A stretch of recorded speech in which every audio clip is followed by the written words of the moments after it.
Mga kapatid, kayo po ay aking inaanyahan na panoorin at pakinggan ang mensahe ng mensahero ng silangan. Mga video na kung saan ay nagbukas ng aking diwa at nasagot ang marami kong katanungan.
Isang pagbati mula sa Oferian Heritage Conservatory.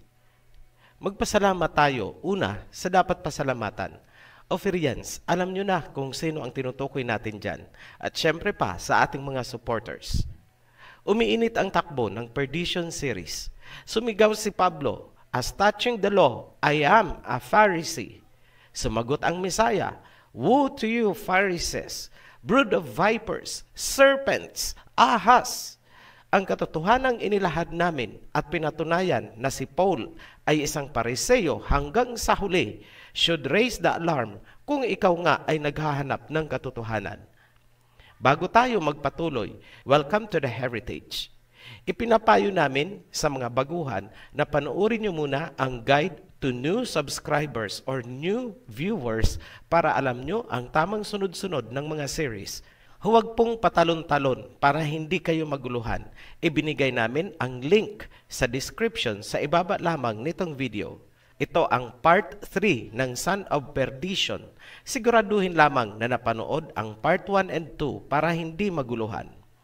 Sa video na ito, ibubunyag namin ang pinaka-ultimatum na pagkatao ni Paul at ang kanyang hangarin or ulterior motives. Ito ang magbibigay linaw bakit salungat sa mga katuruan ng Mesaya at mga apostoles ang kanyang mga itinuturo. Here we go. Pardon the occasional redundancy. Kailangan natin i-recap to establish the premise. Point number 1. Ayon mismo kay Paul, according to the law, siya ay Pariseo. Philippians chapter 3, verse 5. Circumcised the 8th day of the stock of Israel, of the tribe of Benjamin, a Hebrew of the Hebrews, as touching the law, a Pharisee. Anong law ang sinasabi dito ni Paul na basehan ng kanyang pagiging Pariseo? Mula mismo sa isang rabbi, Finkelstein's History of the Jews, isinulat niya, "The Talmud derives its authority from the position held by the ancient academies, that is, the Pharisees. The teachers of those academies, both of Babylonia and of Palestine, were considered the rightful successors of the older Sanhedrin. Therefore, any decision regarding the Jewish religion must be based on the Talmud as the final resume of the teaching of those authorities when they existed." Ang reference natin, The Jews, Their History, Culture, and Religion, Volume 4, page 1332, Jewish Publication Society of America, 1949. Ano ang sinasabi ni Rabbi Finkelstein? Ang Talmud na gawa ng mga Pharisees sa Babylon at Palestine ang sole authority. Ayon naman sa Wikipedia, ang Talmud ay originally known as Babylonian Talmud. Maliwanag na nakaukit sa consciousness ni Paul ang Babylonian Talmud. Yan ang backbone ng kanyang kaalaman bilang Pariseo. Malinaw na ang pagiging Pharisee ni Paul ay established ng Babylonian Talmud. Yan ang sinasabi namin na hindi nyo mauunawaan ang kabuuan ng Biblia kung lalaktawan nyo ang Creation series at Babylon series. Wala kayong alam na ang Genesis chapter 3 verse 15 ang ugat bakit tinawag ng Messiah na brood of vipers at serpents ang mga Pariseyo. Babylon ang naging pugad ng mga serpents pagkatapos ng baha. Ang Western civilizations ay nagmula sa Babylon. Mula doon, kumalat sila papuntang Greece and Rome down to the rest of Europe, America, and Australia. Western countries po ang pinagmulan ng Pauline doctrines na nakarating sa Pilipinas. Pero ano ang point of origin? Babylon. Alam mo ba yan, Pauline? Aral ka muna bago mo kami paandaran niyang mga rebuke ninyo. Dumako tayo sa point number 2. Ano ang totoong bloodline at citizenship ni Paul ayon sa Biblia? Sagot, si Paul ay Romanong Herodian. Proof number 1. May isang pagkakataon na binati ni Paul ang isang kamag-anak. Romans chapter 16 verse 11. Salute Herodion, my kinsman. Greet them that be of the household of Narcissus, which are in the Lord. Binabati ni Paul si Herodion, ang kanyang kinsman or blood relative, kamag-anak. Sino si Herodion? Si Herodion ay isang Romano. Sa makatuwid, si Paul bilang kadugo ng Romano ay isang Romanong Herodian. Note, sa ibang versions, pinalitan nila ang salitang kinsman ng salitang Jew. Ganyan nila inililihis ang katotohanan. Proof number 2. Ginamit ni Paul ang kanyang pagiging Roman citizen bilang depensa noong siya ay inaresto. Matatagpuan yan sa Acts chapter 22 verse 25 hanggang 26. As they stretched him out to flog him, Paul said to the centurion standing there, "Is it legal for you to flog a Roman citizen who hasn't even been found guilty?" When the centurion heard this, he went to the commander and reported it. "What are you going to do?" he asked. "This man is a Roman citizen." Ang sinasabi ng verse, noong si Paul ay hinuli, nagtanong si Paul kung naaayon ba sa batas na ikulong ang isang Roman citizen. Maraming pinatunayan ang verse na ito. Una, si Paul ay isang Romano by citizenship. Pangalawa, si Paul ay isang Herodian by blood lineage. Pangatlo, nagkontrahan ang mga kasinungalingan ni Paul. Hindi siya pwedeng mag-claim na isang Hudyo kung galing nga siya sa tribe ni Benjamin dahil ang Hudyo ay galing sa tribe of Judah. Pang-apat, ang mga Romano ay hindi Hudyo sapagkat sila ang mga kaaway ng mga tunay na Hudyo. Ang tribe ni Judah ay Israelite at hindi mga Romano. Lokohin ni Paul ang mga mangmang. Hindi siya uubra sa conservatory. We mean the word conservatory. Ano ang pinakamahalagang dapat nyong maunawaan? Eto. Anong klaseng tao ang mga Romanong Herodian na gaya ni Paul? Simple lang, balikan nyo ang mga Herodes mula sa senior na nagpapatay ng mga lalaking sanggol ng mga Israelites upang mapatay ang Misaya. Isunod nyo ang Herodes noong malaki na ang Misaya at pinatay. Yan ang kinsman ni Paul. Greetings, Herodion, my relative. Yan ang nilalaman ng Romans chapter 16 verse 11. Nagtataka pa ba kayo? Bakit gawain din ni Paul ang mag-persecute ng mga Israelites ni Jacob? Huwag niyong sinasabi na si Paul ay converted na dahil walang sinasabing ganyan sa Biblia. Ginamit lang siya ng Misaya kagaya noong ginamit ang Pharaoh. Oo, nabautismohan si Paul, pero kagaya rin ng karamihan dyan, baptize na daw, pero tuloy pa rin ang dating gawi. Ganyan si Paul. Huwag tayong maglukuhan. Holy Spirit din ang nagpapatigas ng puso ng Pharaoh noon para lalo siyang magdusa, sa gayon makilala ang pangalan ng Ama Ganyan din si Paul, nasusulat, I will show him how much he must suffer for my name. Acts chapter 9, verse 16. Point number 3, ang panibagong anti-Messiah strategy ay pinangunahan ni Paul. Pansinin ninyo ang persecution of the apostles sa Acts chapter 5. Ang mga apostoles ay hinuli at iniharap sa Sanhedrin, ang high court, para i-prosecute ng high priest. So it appears na ang high priest ang prosecutor. Sa verse 28, sinabi ng prosecution, binigyan namin kayo ng mahigpit na utos, huwag mag-preach sa pangalan na yan. Tinutukoy dito ang tunay na pangalan ng Messiah. Ngunit, pinuno nyo ng katuruan ang Jerusalem para kami ay maging guilty sa dugo ng taong yan. Ano ang dapat pansinin? Sinimula ng ibaon ng mga Pariseo ang pangalan ng Messiah. Tandaan nyo, mga Babylonian Masoretes na kasamahan ng mga Pariseo ang nagbaon ng pangalan din ng Ama. Panoorin nyo ang The Seal series para maunawaan yan. Sa verse 29, sumagot si Peter, kailangan naming sundin ang Elohim kaysa sa mga tao.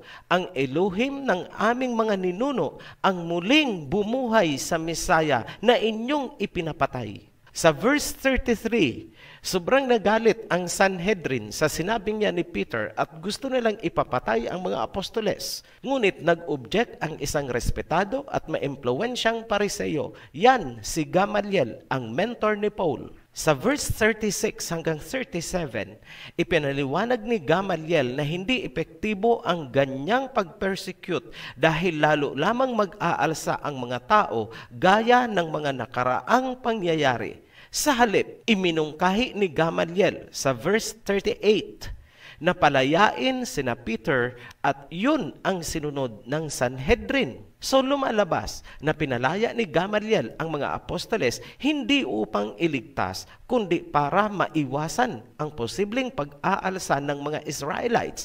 Very wise strategy. Nagkaroon ng panandaliang kapayapaan ang mga apostoles. Status quo ang nangyari. Pero sa tingin nyo, hahayaan ba ng mga Pariseo na magpatuloy ang mga apostoles? Magpapatalo ba ang mga Pariseo? Hindi. Gagawa at gagawa ang mga yan ng bagong strategy. Lumalabas si Gamaliel na mentor ni Paul ang nagbago ng estratehiya.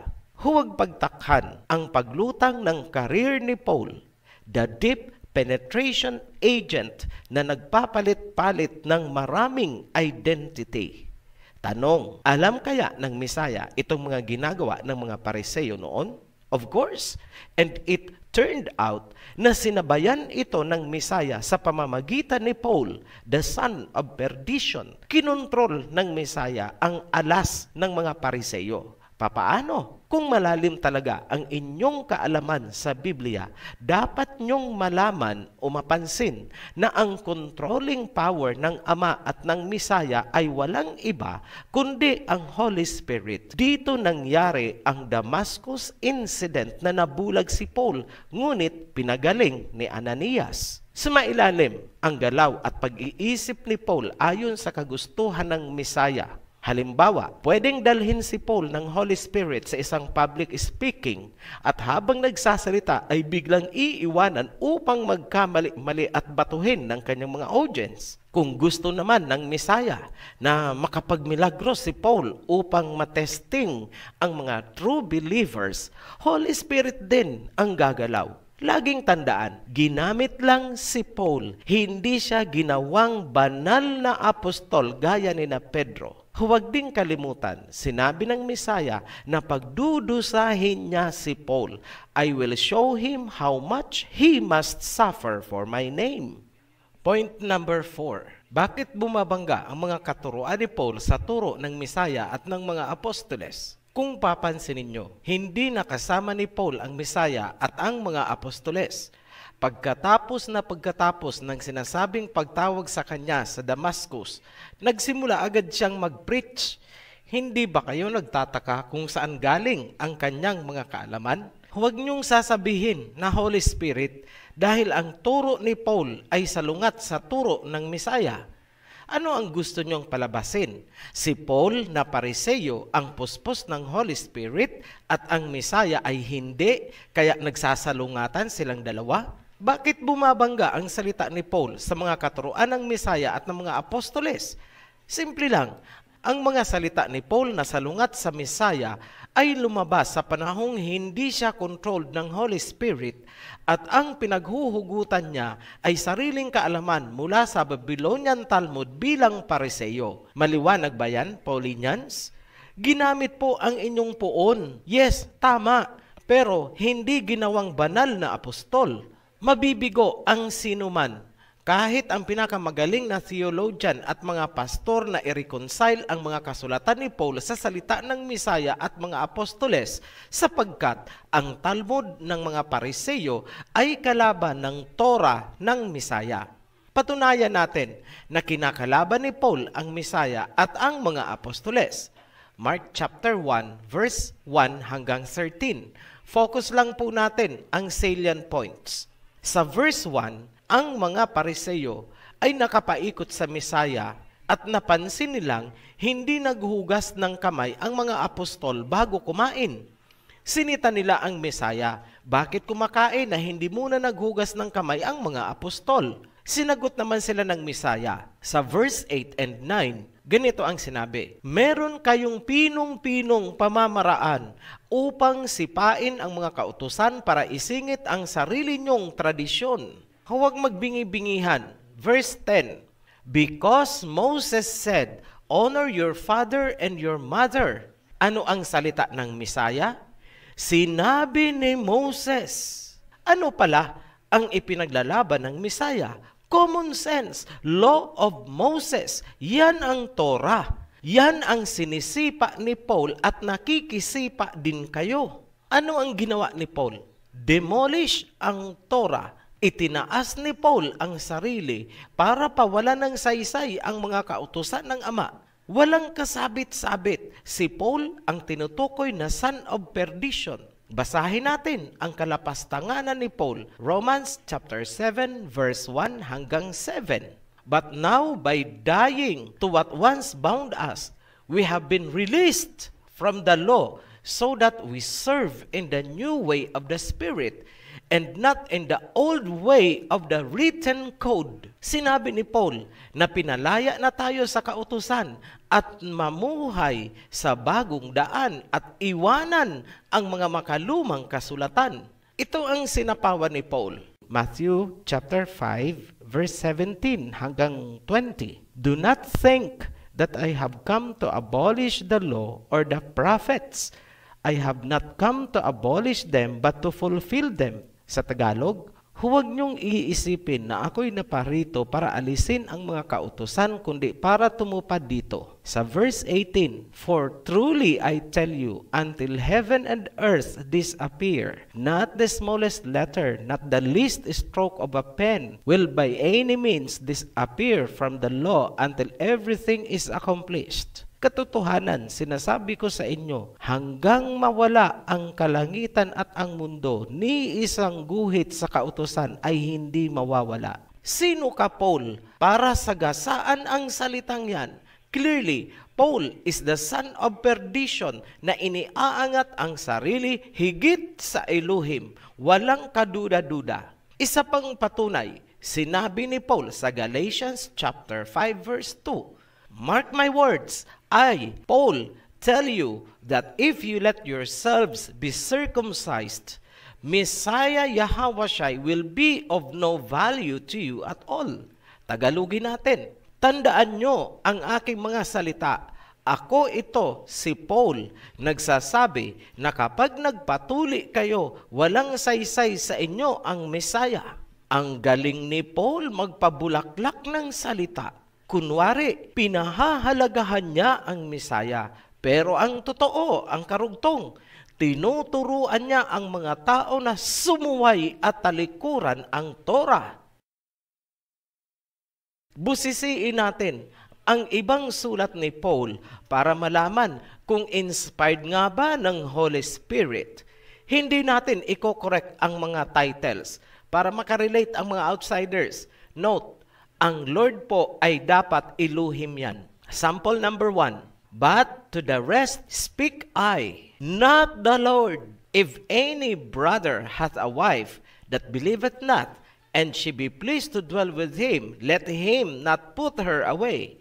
Analysis. By context, sinimula ni Paul sa salita ng Elohim at isisingit ang galing sa sarili niyang wisdom. Pansinin, the rest speak I, not the Lord. Huling-huli, nakasanga ang dila ni Paul. Sample number 2. Now, concerning virgins, I have no commandment of the Lord, yet I give my judgment. Analysis. Ganito ang sinasabi ni Paul. Walang sinabi ang Lord, ngunit magbibigay ako ng sarili kong judgment. My judgment. Sarili niyang opinion. Inspired ba yan ng Holy Spirit? Hindi. Sarili ni Paul yan. Sample number 3. But she is happier if she so abide after my judgment. And I think also that I have the Spirit. Analysis. Sa sample number 3, ganun din ang sinasabi ni Paul, my judgment, sarili kong opinion. At ito ang nakakatawa. Hindi sigurado si Paul kung guided nga siya ng Holy Spirit. Pansinin nyo, I think I have the Spirit. Sa Tagalog, palagay ko, nasa akin ang Holy Spirit. Nakita nyo mga Paulinians, mismong ang inyong poon ay hindi sigurado kung guided nga siya ng Holy Spirit. Intindihin nyo kasi ang mga binabasa nyo. Puro opinion ang sinabi ni Paul sa mga samples na pinakita natin. Pakinggan nyo ang sabi ng Proverbs 18:2. Fools find no pleasure in understanding, but delight in airing their own opinions. Ang mga pinagsama-samang mga opinion ni Paul ay naging bahagi ng Pauline doctrines, traditions of the Pharisees. Sabayan ng claim ng Holy Spirit at banal-banalan. Wagas! Point number 5. Ano at gaano kalalim ang legacy na iniwan ni Paul? Mahalagang balikan ang 2 Thessalonians chapter 2 verse 3. May dalawang namumukod tanging palatandaan ang son of perdition. Number 1, kinakalaban ang Ama, ang Misaya, at ang mga kautusan. Number 2, itinataas ang kanyang sarili. Dalawang simpleng palatandaan na hindi kayo magkakamali kung gagamitin nyo. Noong umalis ang Misaya, overall, sino ang numero 1 kumakalaban sa Misaya at sa mga kautusan? Si Paul. Wala na pong iba, walang tatalo. Halimbawa, sinabi ng Misaya, call no one father on earth. Spiritual context po yan ha, hindi literal. Huwag daw tatawag ng ibang ama dahil iisa ang ama na nasa langit. Matthew chapter 23 verse 8 hanggang 9. Ano naman ang ginawa ni Paul? Nagpatawag siya ng ama. Ngayon, sino sa buong Biblia ang nagpapatawag ng Father? Walang iba. Si Paul na Pariseo. Ang mga versions na hawak ninyo, may nakasulat, I am your father. You become my sons. Ipinanganak ko kayo. Isinilang ko kayo. Lahat yan ay nagpapakahulugan na isang father si Paul. Put it straight. Nagpapatawag si Paul ng Father. Period. Wala na po kayong ibang matatagpuan personalidad sa Biblia na pasok sa dalawang kriteriyo ng son of perdition. Si Paul. Number 1, kinakalaban ang Misaya at mga kautusan. Ginawa ni Paul? Yes, maraming beses. Number 2, itinaas ang sarili. Yes, ginawa yan ni Paul sa napakaraming beses. Ngayon, bilang konklusyon, ito, number 1, si Paul ay isang Pariseo na nagkukunwaring apostol. Number 2, si Paul ay may Babylonian roots.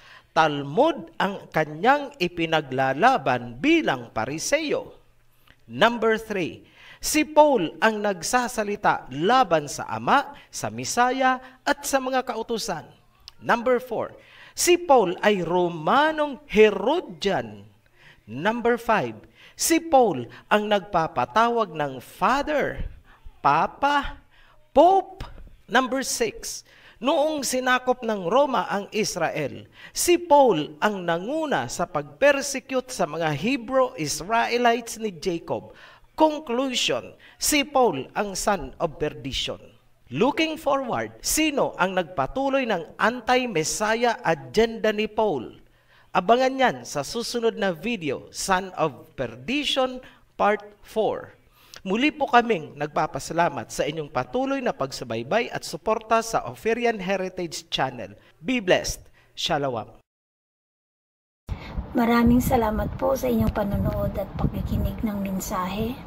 At kung kayo po ay may mga katanungan, paki-click po ang link sa ibaba at paki-like and share na rin po. Maraming salamat.